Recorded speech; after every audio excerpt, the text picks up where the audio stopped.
12ක් බර මේ ගොලිපරවට චීස් දාලා පීස් එකක් හදමු. අපි ගොලිපරව කෑලි වලට කපා ගමු.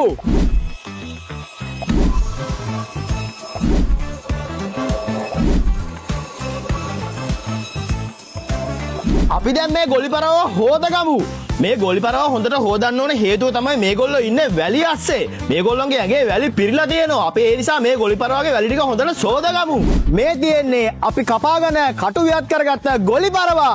අපි දැන් ලුණු දාගමු. අපි දැන් කහ දාගමු. අපි දැන් මේ ගොලිපරව හොඳට සීසන් කරගමු. ඔයාලා මේ වීඩියෝ එක දිගටම බලන් ඉන්න ගොලිපරවගෙන් පීස් එක කොහොමද හදන්නේ කියලා. පීස් එකේ ඩෝ එකට යකඩ දානවා අපි.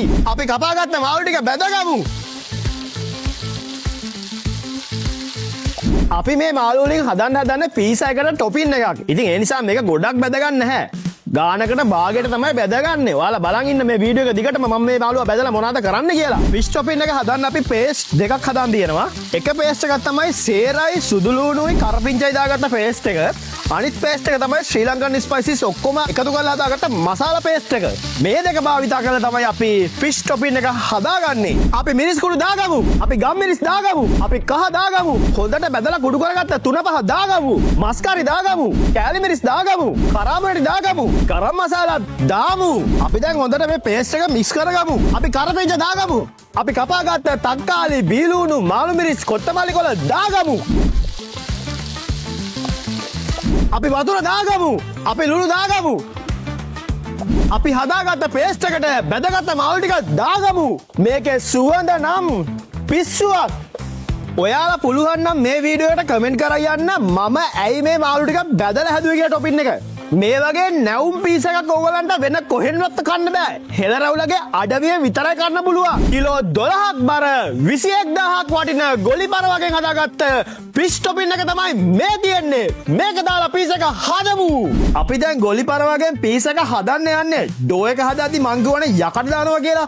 උෂානි මේ යකඩ ටික බ්ලෙන්ඩ් කරලා යුෂාරන් එන්න.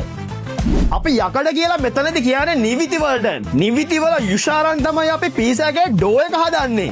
යකඩ දාපු කොළ පාට ඩෝ එක තමයි මේ තියෙන්නේ. ඉතින් බලන්න මේ පීස් එක මම වෙනස්ම විදියකට හදන්න යන්නේ. ඔයාලා දැකලා තියෙද ක්‍රස්ට් එකට ෆිෂ් දාලා හදනවා. දැන් මේ පීස් එකේ මැදට ෆිෂ් ටොපින් එක යනවා. ඊට අමතරව ක්‍රස්ට් එක වටේටත් ෆිෂ් ටොපින් එක දාන්න තමයි යන්නේ. අපි මුලින්ම ක්‍රස්ට් එක හදාගමු. දැන් බලමු අපි ක්‍රස්ට් එක කොහොමද හදන්නේ කියලා. පීස් එකේ ක්‍රස්ට් එක වටේට මම ෆිෂ් ලේයර් එකක් මෙන්න මෙහෙම තියාගෙන යනවා.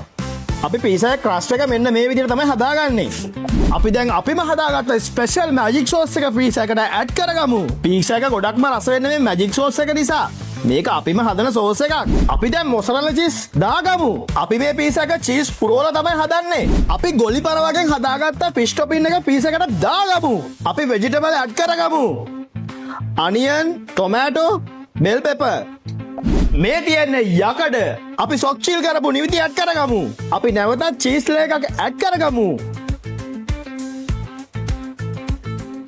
අපි පීස් එක වුඩ් ෆයර් oven එකට දාගමු. වුඩ් ෆයර් oven එක ඇතුළට තමයි අපි මේ පීස් එක දාලා තියෙන්නේ. ඔයාලා දිගටම බලන් ඉන්න මේ පීස් එක බේක් කරන විදිය. කුරුඳු දරවල අධික රසණයක් තියෙන නිසා අපි නිතරම මේ පීස් එක ගැන අවධානයෙන් ඉන්න ඕනේ. මේක කොයි වෙලෙත් අපි කරකවන්න ඕනේ. පීස් එක බේක් වෙන පැත්තට කරකවන්න ඕනේ.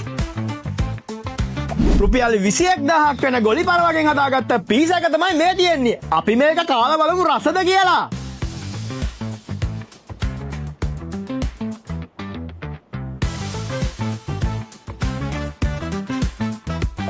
මේක මාරම රසයි. ඔයාලත් ඇවිල්ලා හෙළරවුලගේ අඩවියෙන් ෆිෂ් පීස් එකක් කාලා බලන්න.